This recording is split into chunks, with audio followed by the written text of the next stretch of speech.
Que les bénédictions soient, que la lumière engendre toujours la lumière, éternellement la lumière.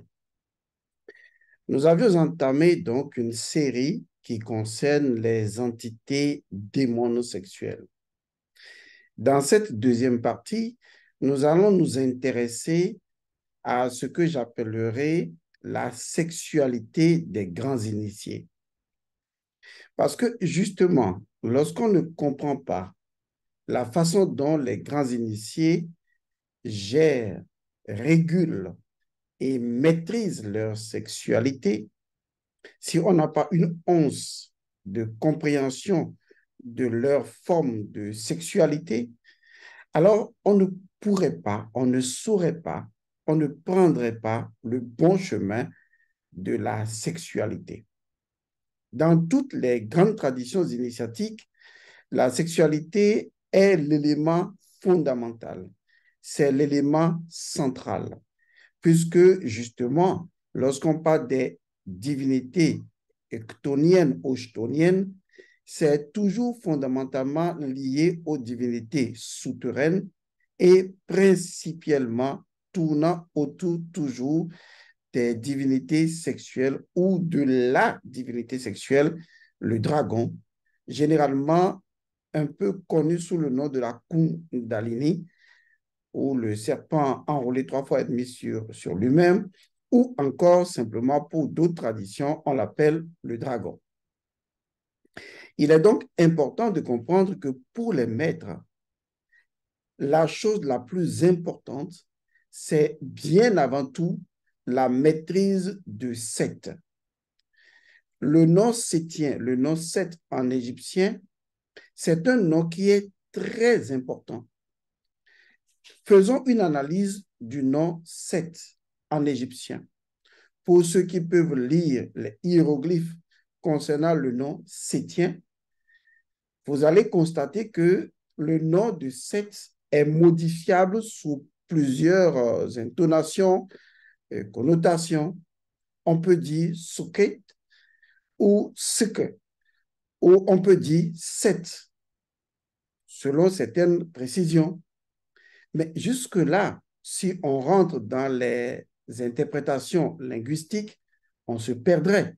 L'Égyptien a tout réglé en identifiant l'élément qui identifierait incontournablement le dieu sétien. Et une partie de cet animal stylisé, donc pratiquement difficile à reconnaître, symbolise la totalité du dieu sétien. J'en ai parlé dans une de mes capsules sur l'homosexualité. Et donc, en retournant dans les hiéroglyphes qui expliquent, expriment, décryptent le dieu sétien, on se rend compte que, en fait, l'élément symbolique qui traduit vraiment le dieu sétien, quand on voit l'animal sétien qui est représenté, eh bien, l'élément fondamental, c'est la queue. Vous l'avez certainement remarqué, la queue. La queue est toujours tendue de façon presque oblique, mais vraiment tendue. Dans certaines langues africaines, on dirait sike, c'est-à-dire asike, c'est-à-dire tout simplement la queue. Ça veut dire que l'autre nom du dieu sétien pourrait être traduit simplement en français comme étant la queue. En fait, on pourrait toujours nommer cela le sixième membre. On pourrait toujours le nommer tout simplement le sexe. Ça veut dire qu'il y a une forte relation entre le dieu sétien et l'organe sexuel. C'est très important, cette forte remarque, parce qu'on ne peut pas dissocier la queue de l'animal sétien et la queue que nous, hommes masculins, avons et que nous appelons l'organe pénien. Mais là encore, allons plus loin. Il ne s'agit pas de notre organe sexuel physique, puisque nous sommes dans du symbolisme et de la symbolique. Alors, de quel organe sexuel parle-t-on lorsqu'on parle de la queue de l'animal sétien et que je représente cela comme étant une queue au niveau donc de l'humain, en majorité du masculin, ce qui est le cas d'ailleurs du féminin. De quoi il est question? Nous avons un organe sexuel, mais cet organe sexuel a une énergie qui doit être dirigée dans une direction bien précise.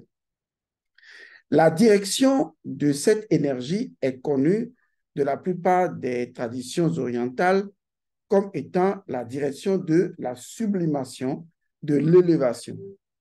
Ça veut dire que au cours des relations sexuelles, lorsque les deux partenaires ne recherchent pas l'élévation de leur énergie sexuelle, eh bien, cette énergie sexuelle qui est donc avilie, qui est donc méprisée par des comportements déviants, cette énergie sexuelle, au lieu de remonter le long de la colonne vertébrale, eh bien, cette énergie sexuelle ne remontera pas le long de la colonne vertébrale, mais va remonter le long d'une autre colonne vertébrale, on peut le dire comme ça aussi, qui est orientée vers le bas.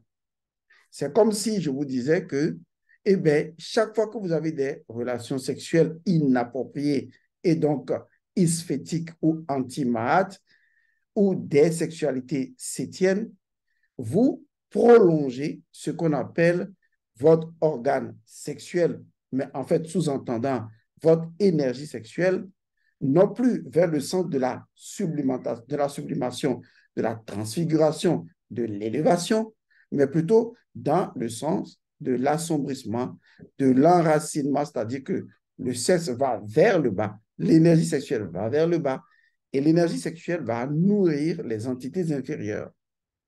On dit en ce moment-là que vous avez développé un asique, c'est-à-dire vous avez développé un membre qui est en fait, disons, inutile pour un humain, puisqu'il devient un prolongement qui caractérise son animalité, animalité auquel il a renoncé lorsqu'il a intériorisé sa queue pour son élévation spirituelle. Mais ici, dans le cas du Dieu sétien et de la symbolique que cela représente, il s'agit donc de cette énergie qui va, au lieu de monter le long de la colonne vertébrale jusqu'au 33e vertèbre supérieur, va maintenant, au contraire, creuser un trou vers le bas.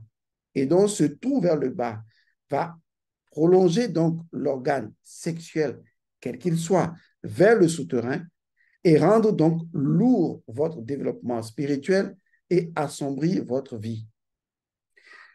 Pour les maîtres, justement, les grands initiés qui avaient connaissance de cette nature de ce dragon, hein, ils avaient même des noms initiatiques pour ça.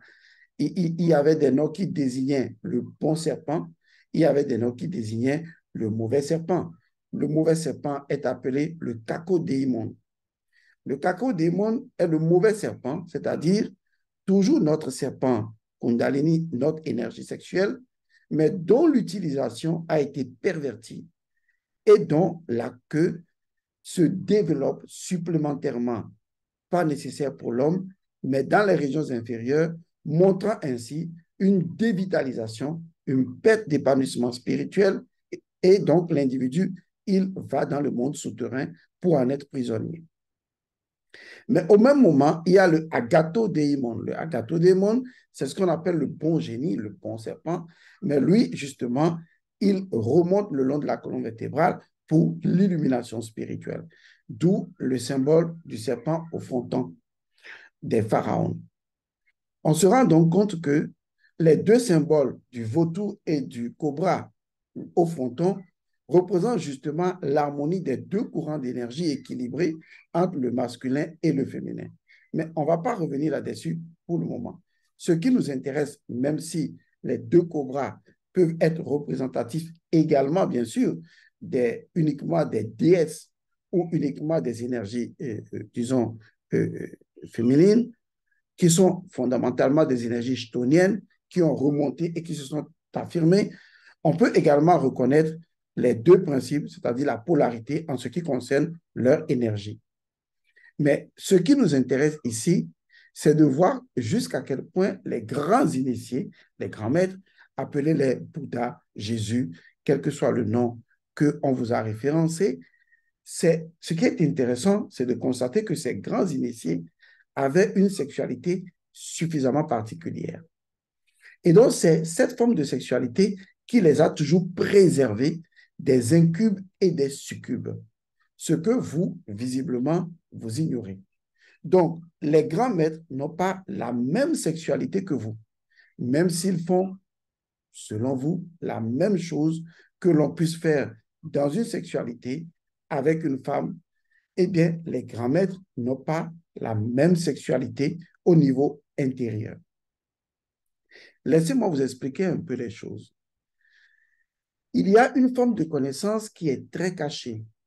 Elle est cachée tout simplement parce que aujourd'hui, le sexe est perçu comme quelque chose de maléfique.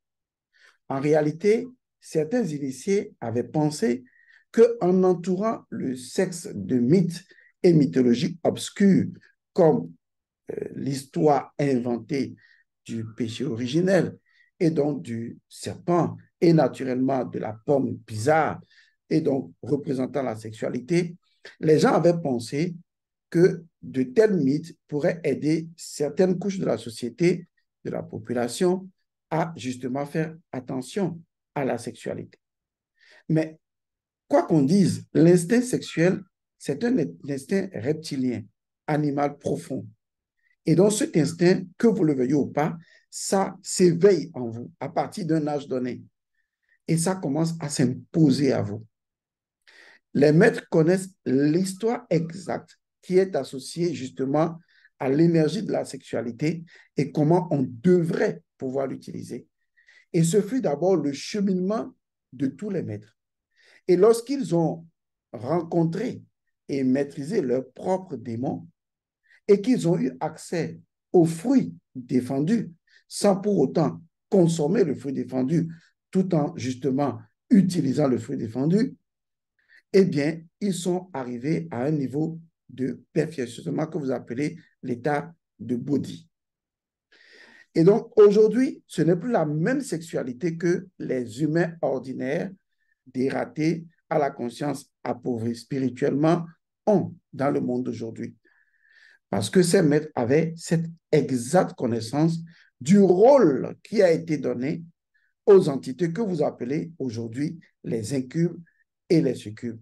Lesquels incubes, lesquels succubes sont exactement, parfaitement dans leur rôle pour une simple et unique raison. Donc, résumons la situation. Premièrement, nous sommes au cœur de la sexualité. Les hommes dits ordinaires et les hommes dits grands initiés utilisent tous la sexualité. À la différence que les hommes ordinaires font une forme de sexualité pervertie parce que n'ayant pas compris comment les grands initiés ont maîtrisé les énergies, les entités de la sexualité avant même d'utiliser la sexualité. Ils ont commencé à faire ce que les grands initiés font sans en avoir la conscience de ce qu'il se passe vraiment au niveau de cette histoire, de ce fruit défendu, de cette énergie sexuelle qui est fondamentale à l'épanouissement spirituel. Aujourd'hui, ils ont développé une forme de divinité maléfique qu'on appelle le cacodémon, c'est-à-dire le démon à queue, le démon qui a, n'est-ce pas, prolongé la partie inférieure de leur colonne vertébrale plus qu'il n'en faut, de telle sorte que cela déséquilibre leur vie ordinaire. Alors que le agathodémon, tel que le nomment les théosophes, il s'agit donc du bon démon qui constitue le dragon que nous éveillons le long de la colonne vertébrale. Mais quelle est l'histoire alors des entités incubes et des entités succubes?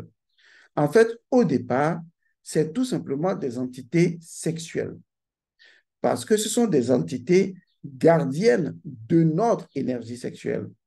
Ce sont des entités qui ont participé en tant que classe entitaire à la fabrication de notre biologique au niveau de notre sexualité et surtout qui font partie intégrante de notre énergie sexuelle. Ce que vous appelez les entités incubes et succubes font intégralement partie de notre énergie sexuelle. Et ce sont les gardiens, au départ, de notre énergie sexuelle. Pour entrer dans le paradis de l'énergie sexuelle et voir les délices, le bonheur qu'il y a dans la sexualité, à l'entrée, il y a d'abord des gardiens. Les gardiens à l'entrée des portes sacrées sont toujours des démons. Il ne peut en être autrement. Les grandes loges initiatiques peuvent vous révéler cette vérité, mais je ferai une capsule là-dessus pour vous expliquer pourquoi. Mais je vais quand même faire une petite introduction. Les démons constituent cette partie de nous que nous cherchons justement à maîtriser. Et ces démons sont les gardiens des portes d'entrée du sacré. Lorsque vous voulez entrer dans le sacré, comme par exemple dans le sacré de l'énergie sexuelle, ces démons ont la capacité de scruter vos âmes. C'est leur rôle. Par exemple, les entités incubes et succubes ont toujours dans les yeux un fond rouge. Et ce fond rouge leur permet de faire la lecture de votre énergie rouge, de votre énergie de base, pour savoir jusqu'à quel niveau vous êtes dans la maîtrise de cette énergie. En réalité, lorsqu'on parle de la maîtrise de cette énergie, quel est le rapport ou la relation que vous avez actuellement avec cette énergie? Et donc, c'est leur rôle. Ce sont les incubes, les succubes, ainsi les appelez-vous, qui sont les gardiens du temple de votre énergie sexuelle. Ces entités, selon certaines légendes, avaient déjà dit à Dieu, dans une certaine mesure, que les humains n'étaient pas dignes de l'énergie sexuelle. Parce que l'énergie sexuelle est le point de départ de toute forme de spiritualité. Parce que c'est le puits dans lequel, justement, on va démarrer notre spiritualité. Parce que l'énergie sexuelle est avant tout de l'énergie spirituelle, de l'énergie de notre esprit, à une dimension de profondeur. Le dragon est souterrain. Il faut donc le réveiller. Et donc, cette énergie fondamentale, cette énergie sacrée, cette énergie dont le Créateur, selon la légende, aurait privé même des anges ou d'autres personnes et n'a donné ce privilège qu'à l'homme, cette énergie si sensible, si extraordinaire, a fait la jalousie des entités invisibles, selon la légende. Mais en fait, ce qu'il en est vraiment, c'est que l'énergie sexuelle possède en elle-même des tests pour permettre à ceux qui utilisent l'énergie sexuelle de pouvoir justement mériter l'énergie sexuelle, ce qui n'est pas le cas aujourd'hui.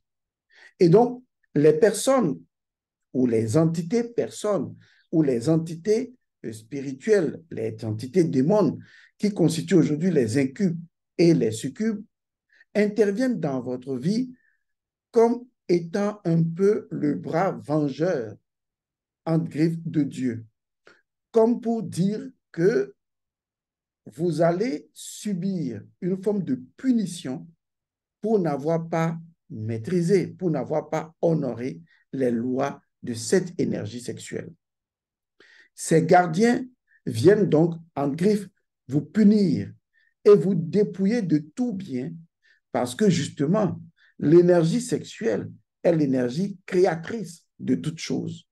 Et donc, si cette énergie est corrompue, elle est prise en otage par des entités démons, cela affectera votre vie de couple, affectera votre vie professionnelle, votre vie relationnelle à tous les niveaux, parce que ces entités qui se présenteront soit comme votre mari de nuit ou votre femme de nuit, mais c'est au-delà de l'aspect de mari de nuit et de femme de nuit, ces entités sont en fait des formes de punishers. Ce sont ceux qui punissent les individus qui sont incapables de faire une utilisation matique de leur énergie sexuelle. Ce que vous appelez aujourd'hui, je subis les actes des maris de nuit ou des femmes de nuit, on devrait plutôt percevoir cela autrement. Du genre, par exemple, vous êtes en punition. Vous êtes quelqu'un qui méritait de subir cette situation parce que ces entités, qui sont des entités démons avant de devenir démoniaques, sont des entités gardiennes de votre énergie sexuelle. Mais aujourd'hui, parce que vous avez mal utilisé votre énergie sexuelle, parce que vous n'avez pas pris le chemin trilogique des grands maîtres, puisque les grands maîtres utilisent l'énergie sexuelle sur 3 éléments, de 3 façons différentes, puisque vous n'avez pas pris ce chemin et que votre conscience n'a pas une maîtrise sur l'énergie sexuelle et que votre esprit a perdu sa maîtrise sur l'énergie sexuelle, eh bien, ces entités démons viennent justement vous torturer dans le sommeil pour que vous ne vous subissiez les conséquences de vos actes.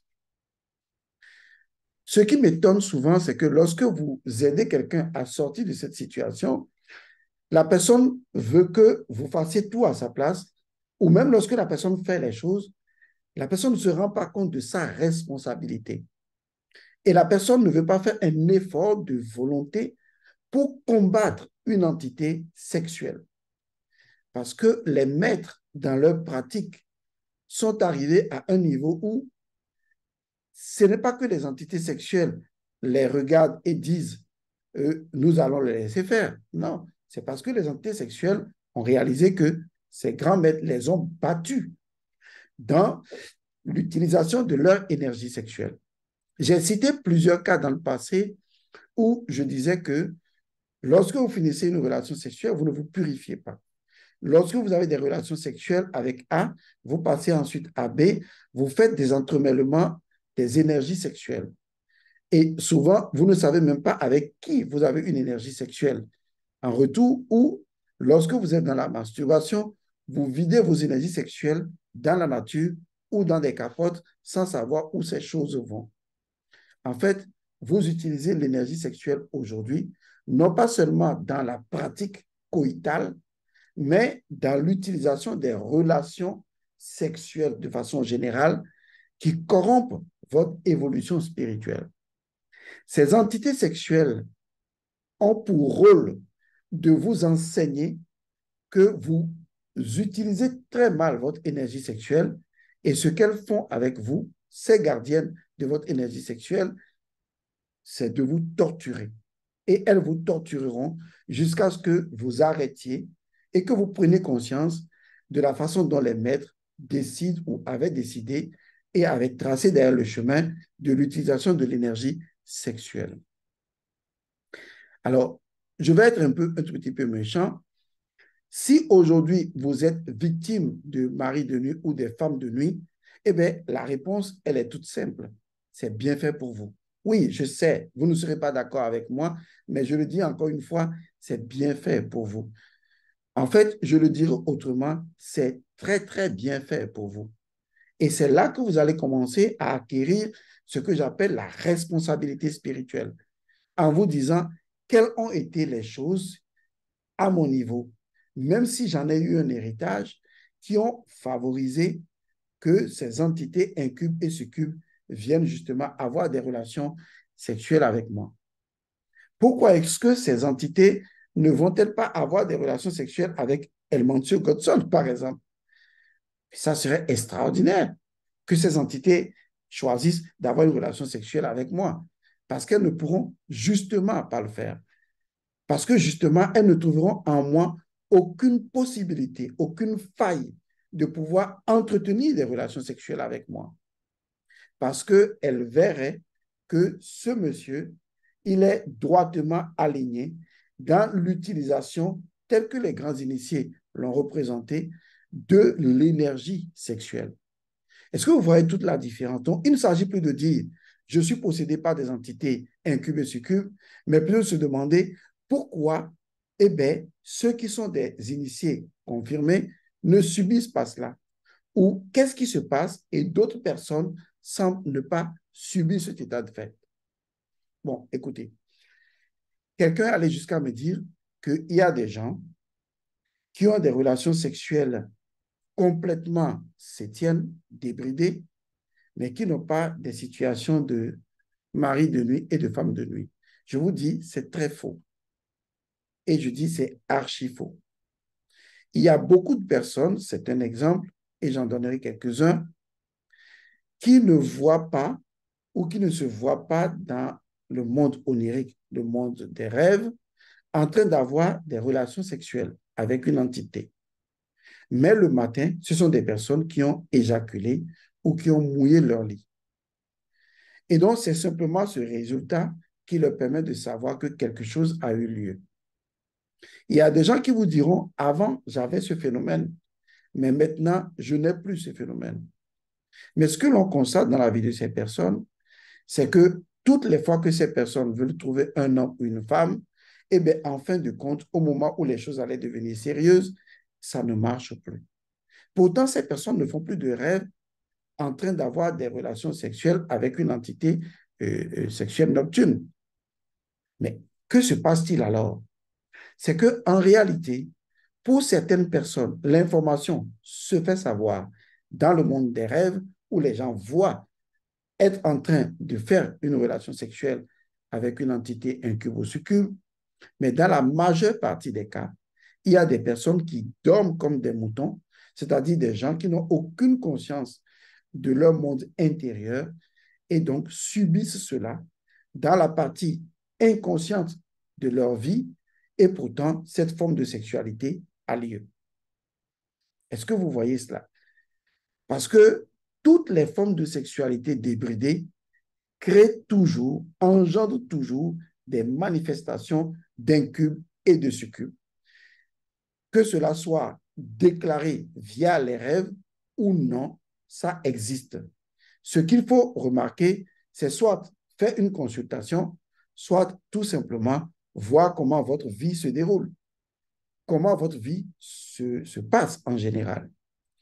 L'autre chose également, c'est que même si on a des gens qui ne subissent pas encore les affres des entités incubes et succubes, ça ne signifie pas forcément que ces personnes pratiquent une sexualité selon la voie des maîtres. Ça veut dire que ces personnes sont peut-être sobres dans leur sexualité, mais tant que ces personnes ne suivront pas tôt ou tard la voie de la pratique sexuelle des grands initiés, tôt ou tard, ces personnes seront tout simplement victimes des entités incubes et succubes. Car les entités incubes et succubes sont générées par la partie sombre de la Kundalini. Voilà la vérité. Sont générées par la partie sombre de la Kundalini. Parce que toutes les personnes qui ont découvert la Kundalini vous diront avoir forcément vécu une expérience de l'obscurité kundalinienne. Une expérience dans laquelle les entités qui gardent la Kundalini veillent à ce que seuls les individus au cœur pur puissent arriver donc à libérer de façon positive, constructive, leur énergie de Kundalini. Mais beaucoup de personnes aujourd'hui libèrent leur énergie de Kundalini, mais tout simplement dans la dimension de l'obscurité, puisque les intentions qui ont soutenu l'utilisation de la sexualité sont des intentions obscures et par conséquent, leur Kundalini n'a révélé à ces personnes que la partie sombre de sa nature. Car la Kundalini est une énergie infiniment puissante, mais en même temps une mère fondamentale des illusions. Elle se révélera à vous proportionnellement à la nature de votre cœur. Or, les entités incubes, succubes ou les entités sexuelles en général font partie de la couche périphérique de la Kundalini en tant que gardienne de la Kundalini et en tant que punisher des personnes qui ne respectent pas, disons, les instructions de la Kundalini. Alors, que font exactement les grands maîtres, surtout dans les trois voies qui leur sont connues et qui permettent justement à ces grands maîtres-là de pouvoir s'affranchir des entités incubes et des entités succubes. Ces trois voies, je les ai expliquées dans un des livres intitulé L'opuscule de la transmutation sexuelle. J'en ai expliqué quelques voies. J'ai montré par exemple que l'une des voies que les grands maîtres ont choisies, c'est de pratiquer la sexualité coïtale. C'est-à-dire, il y a des grands initiés qui ont connu des femmes et des femmes grands initiés qui ont connu des hommes et qui ont pratiqué la sexualité de pénétration sexuelle. Mais au cours de ces pratiques sexuelles, leur objectif était d'être conscient de l'énergie sexuelle, de, de mobiliser cette énergie sexuelle au moment de leur union coïtale et sexuelle et d'élever leur énergie sexuelle. Leur intention de se développer spirituellement, d'ouvrir les canaux, permet donc à l'énergie sexuelle mobilisée de se vaporiser en montant progressivement à travers les canaux Ida et Pingala pour ensuite se réunir dans le canal principal de Shushumna et créer donc l'éveil spirituel. Donc, ces grands initiés savaient que leur sexualité, leur pénétration coïtale de la sexualité avait un but, une mission, parce que toute énergie sexuelle utilisée a un impact sur l'âme humaine. Donc, si vous utilisez la sexualité de façon mal, cela laissera sur votre âme. Il n'y a rien à faire. Toute sexualité utilisée, c'est-à-dire que quand vous faites l'amour à votre femme ou à votre mari, ou que vous sortez la nuit pour aller faire l'amour à la domestique pendant que votre femme est en train de dormir, ça laisse une empreinte sur votre âme. Et cette empreinte est toujours une entité qui va demeurer avec votre âme. Les maîtres sachant cela ne libéraient de la Kundalini que les entités bienheureuses qui leur permettaient de s'élever en même temps. Et donc, ils étaient dignifiés par la pratique coïtale. Vous voyez, ils étaient dignifiés grâce à la pratique coïtale de la sexualité. Ils étaient dignifiés et donc ils s'élevaient. Ils pratiquaient la sexualité comme nous la pratiquons, mais ils avaient la capacité consciemment de mobiliser les énergies sexuelles ou l'énergie sexuelle et de faire passer ce courant d'énergie dans la colonne vertébrale et de procéder à un éveil spirituel progressif. Ceci constituait l'une des voies des maîtres. L'autre voie des maîtres, c'est de ne jamais pratiquer une pénétration sexuelle. Il y en a eu qui n'ont jamais pratiqué ou qui ne pratiquent plus à un certain niveau donné une forme de pénétration sexuelle. Parce que ce sont des maîtres qui ont compris que la pénétration sexuelle n'est pas indispensable. Parce qu'à un niveau donné, et c'est vrai, la pénétration du pénis dans le vagin n'est pas indispensable. L'orgasme n'est pas lié à la pénétration sexuelle. C'est vrai qu'aujourd'hui, on vous a menti sur la jouissance en disant que l'éjaculation et la jouissance sont liées ensemble. Non, on peut avoir une éjaculation et ne pas avoir de jouissance, comme on peut avoir une jouissance sans éjaculation. Et ça, beaucoup de maîtres pratiquent. Et c'est ce que je vous ai expliqué tout à l'heure en parlant de ces maîtres qui s'étaient rendus dignes parce que ayant utilisé l'énergie sexuelle pour leur élévation, donc n'ayant pas versé de liquide séminal, ce qui purifie la femme, élève la femme et dépose dans le vagin de la femme ce qu'on appelle les entités de lumière pour que la femme elle-même puisse multiplier ces entités de lumière, les restituer à l'homme et les deux, dans un halo de lumière, peuvent s'élever spirituellement. Maintenant, dans le deuxième cas, c'est qu'il y a des grands initiés qui ne font jamais de pénétration sexuelle parce que, selon leur niveau de connaissance, ils estiment que ce n'est pas digne d'eux et que la pénétration sexuelle ne conduit pas forcément à la jouissance ou à l'orgasme et qu'il est possible d'atteindre l'orgasme sans que quelqu'un vous ait pénétré ou il est possible d'atteindre la jouissance sans que personne vous ait pénétré. Ce sont des gens qui ont la capacité en flirtant, en étant en contact physiquement, sans pénétration sexuelle, de mobiliser l'énergie sexuelle et justement d'atteindre la jouissance sexuelle et l'élévation spirituelle, puisque la jouissance et l'orgasme sont en relation justement avec l'illumination. Et ces maîtres pratiquent ces formes d'exercice. Maintenant, les premiers qui pouvaient faire la pénétration, à un moment donné, devenaient les seconds et se rendaient compte, et je vous assure, que la pénétration n'est pas indispensable à la jouissance ni à la mobilisation de l'énergie sexuelle. Maintenant, il y a eu une troisième catégorie d'initiés.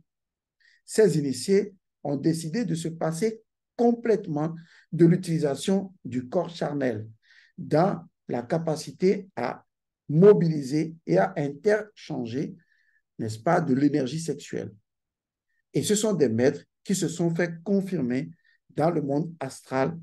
Et quelle que soit la distance entre deux personnes, eh bien, une maître et un maître pouvaient faire l'amour, mais sur le plan uniquement astral de la quatrième dimension.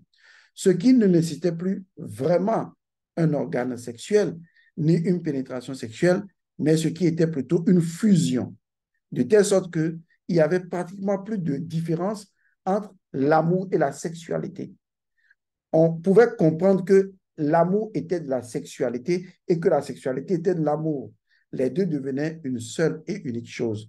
Alors qu'ici, on peut pratiquer de la sexualité sans amour ou de l'amour sans sexualité, ou on peut pratiquer également de la sexualité de l'amour, ou des gens pratiquent également la sexualité et la haine. Vous voyez un peu, avec certaines formes de pratiques les plus absurdes, mais dans le monde où les deux initiés se sont accomplis par le septième chakra physique et ont commencé leur premier chakra astral pour entrer dans le monde astral, eh bien, ces personnes finissent par se fondre et vivre une expérience sexuelle de l'amour ou une expérience de l'amour sexuel, les deux en même temps, et se sentent libérés et de l'organe sexuel et de la pénétration coïtale et du contact du corps charnel. Les maîtres sont devenus experts dans ce art. Toutes les grandes traditions ont parlé de cette forme de sexualité. Par exemple, la Bible en parle dans le livre extraordinaire de Cantique des Cantiques, où on fait la promotion d'une forme de sexualité purement spirituelle et qui ne se différencie pas de l'amour. C'est parce que vous ne comprenez pas le langage initiatique de Cantique des Cantiques que vous n'avez pas compris qu'en fait, qu'on parle non seulement de sexualité, mais également de l'amour, les deux en une unité. Mais cela n'est possible que dans la véritable pratique de la sexualité qui est enseignée dans Cantique des Cantiques. Ces trois pratiques sont à l'intérieur dedans. Il faut savoir lire. Si vous le souhaitez, je vous ferai lecture des passages de Cantique des Cantiques et nous l'étudierons progressivement pour vous aider à comprendre. Dans cette deuxième partie, donc, j'ai voulu faire comprendre qu'en réalité, tout ce qui existe dans le tout a sa valeur d'existence, y compris les incubes et les succubes. Leur rôle au premier abord n'était pas de venir vous incuber ou vous succuber. Leur rôle au premier abord, ce sont des entités sexuelles, des entités qui font partie de votre énergie sexuelle et qui sont garantes et qui sont des gardiennes de votre énergie sexuelle. En fait, pour ces entités, la sexualité est un cheminement initiatique. La sexualité est un cheminement initiatique. Et donc, ces entités ne comprennent pas comment est-ce que des gens viennent à la sexualité sans avoir passé ou sans être passé par l'initiation. Et que ces personnes, de plus en plus, perdent le contrôle de leur esprit et perdent l'énergie de leur esprit et perdent leur esprit dans l'utilisation justement d'une sexualité septième. Et le prix à payer, c'est que ces entités sexuelles se révoltent contre les hommes. Considérez cela comme la révolte des entités sexuelles contre vous. Ce sont des entités sexuelles qui vont se moquer de vous. Leur nature fondamentale est la moquerie. Quelqu'un qui se moque de vous, c'est que avant de vous coucher la nuit, vous portez jean et jean encore et jean 3 fois et vous portez par-dessus, vous allumez la clim et vous êtes convaincu que cette fois-ci, ça ne passera pas. Et le lendemain matin, vous vous retrouvez nu. sans savoir comment est-ce possible, et vous réalisez que, excusez l'expression, vous avez été baisé proprement. Et si vous persistez dans ce type de comportement, demandez à des personnes qui sont esclaves des entités sexuelles de nuit, il arrive que ces entités vous bastonnent. Donc, résumons, vous êtes un humain. J'ose même peut-être vous concéder une autre terminologie. Vous êtes un être humain. Vous êtes Dieu dans une forme humaine. Ces entités, à la base, ne sont absolument pas capables d'être à votre niveau d'évolution spirituelle parce qu'elles font partie de vous sur l'échelle inférieure. Et donc, si je comprends bien, aujourd'hui, eh bien, ces entités qui étaient censées être vos serviteurs sont devenues des entités qui vous bastonnent. Vous êtes devenus les esclaves de ceux dont vous êtes supposés être des maîtres. Est-ce que vous savez comment on appelle cela? On appelle ça une honte spirituelle. C'est-à-dire que vous êtes un individu et vous êtes, vous êtes, vous êtes quoi? C'est-à-dire qu'aujourd'hui, vous pleurez, vous pleurnichez, vous êtes incapable de dire à ces entités sexuelles, arrête. C'est fou. Vous êtes incapable de leur dire, arrête, arrête ça. Et donc, si je comprends bien, votre sommeil, dans l'Égypte antique, le mot sommeil en égyptien signifie éveil. Parce que pour l'Égyptien, ce monde est endormi et c'est dans le monde du sommeil qu'on voit pour la première fois, on est éveillé et conscient. Donc, si je comprends bien, dans votre sommeil, vous n'êtes pas éveillé. Ce monde-là, qui est censé être le monde dans lequel votre âme fait sa loi, ce monde-là, qui est le monde de votre monde intérieur, parce que ce n'est pas un autre monde, hein, c'est votre maison de l'âme. Dans cette maison, ben, vous n'avez pas les couilles. Dans votre maison, vous êtes baisé, vous êtes possédé, vous êtes utilisé. C'est comme si ici, vous sortez avec des vestes et avec des cravates, et de l'autre côté, quand vous dormez, on se sert des cravates et des vestes pour vous attacher et vous baiser. C'est vrai que c'est une histoire à la con et que Hermann Godson est très méchant en vous le disant de cette façon, mais il n'y a pas d'autre mot pour le dire. Et donc, la question n'est pas de se poser pourquoi est-ce que les entités de nuit viennent à moi et malgré mes efforts, je n'arrive pas à les chasser. C'est de comprendre qu'est-ce qui a manqué en vous, qu'est-ce qui n'est plus là, qu'est-ce que vous ne possédez plus, qu'est-ce qui vous a tellement dévalorisé, tellement diminué pour que vous, le grand divin, vous deveniez inférieur à des entités sexuelles, c'est-à-dire des entités d'un niveau très bas de votre expérience spirituelle. Et ces entités, puantes en majorité, démons en majorité, prenant des aspects les plus hideux possibles, viennent naturellement vous baiser la nuit. En fait, baiser, c'est gros dire, mais pour pouvoir puiser votre énergie, vous dévitaliser.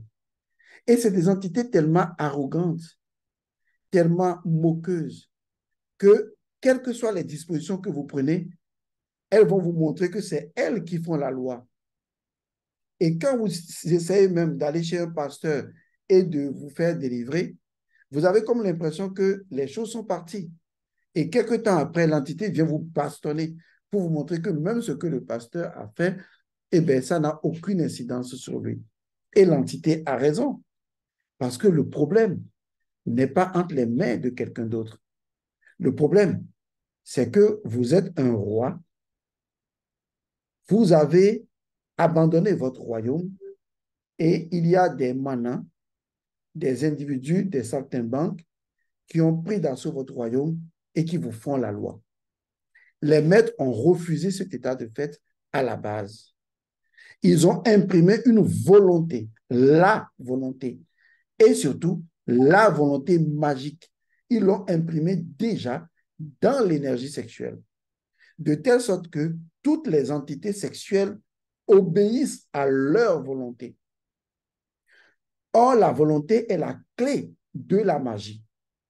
Et vous, aujourd'hui, où se trouve votre volonté magique? C'est où votre volonté magique? Vous voulez savoir ce que c'est que la volonté magique? Je l'ai écrit dans le livre Le Grimoire du magicien, tome 1 et tome 2. Parce que le jour où vous allez acquérir la volonté magique, vous verrez qu'en fait, quand vous direz à une entité sexuelle démon arrête, elle arrête. Mais quand cette volonté magique n'est pas là, vous lui direz arrête, elle n'arrêtera pas. Parce qu'elle lit en vous et elle voit que vous êtes un menteur et que vous dites une chose alors que vous n'êtes pas ce que vous dites ou vous n'êtes pas l'énergie source de ce que vous êtes en train d'ordonner. Et ça, c'est le plus grand malheur que vous puissiez vivre. Donc, arrêtez de vous plaindre comme des enfants qui se plaignent tout le temps. Arrêtez de vous plaindre de ces entités de nuit, de ces incubes et de ces succubes. Ces entités sont parfaitement dans leur rôle. Moi, j'ai plusieurs niveaux de compréhension que je vous partage. Mais comme vous ne voulez pas comprendre et prendre vos responsabilités et vous comporter comme ce que l'Église vous a enseigné, à savoir, oh, vous, vous êtes les gentils et il y a un vilain Satan et c'est lui qui vous torture. Vous êtes encore dans cette image-là. Il y a un vilain Satan qui me veut du mal. Vous, vous ne faites rien. Oui, c'est justement ça. Vous êtes un con qui ne fait rien. Quand une graine qui est censée germer refuse de pousser, c'est un con qui ne fait rien. Et naturellement, il n'y aura aucune résistance en cette graine. La graine se fera bouffer tout simplement. La raison, c'est de se poser la question de savoir pourquoi est-ce que je suis là en tant que graine? Quelle est ma mission? Qu'est-ce que je dois faire? Et quand la graine commence à savoir ce qu'elle doit faire en tant que graine et elle commence à pousser, elle ne sera pas rongée, elle est utile. Alors, votre énergie sexuelle, à quoi elle sert vraiment? Est-ce que vous le savez? Première question. Votre énergie et votre pratique sexuelle, quelle est la motivation de son utilisation? Eh bien, quels sont les rites, rituels et cérémonies que vous maîtrisez dans l'utilisation de l'interaction sexuelle entre deux partenaires? Et même quand vous êtes marié à un homme ou à une femme, est-ce que vous continuez à respecter les lois fondamentales de l'énergie sexuelle? Alors, si vous ne le faites pas, les entités sexuelles dont les deux témoins sont les gonades récupèrent les informations via les deux témoins et vont vous créer une vie qu'on va appeler tout simplement Sodome et Gomorrhe. Alors, si vous avez compris un traître mot de tout ce que je vous ai dit, c'est tant mieux. Mais si vous n'avez pas compris, réécoutez. Et si malgré tout vous n'avez pas compris, alors laissez. Vous n'êtes pas prêt de comprendre. Le jour viendra où vous comprendrez.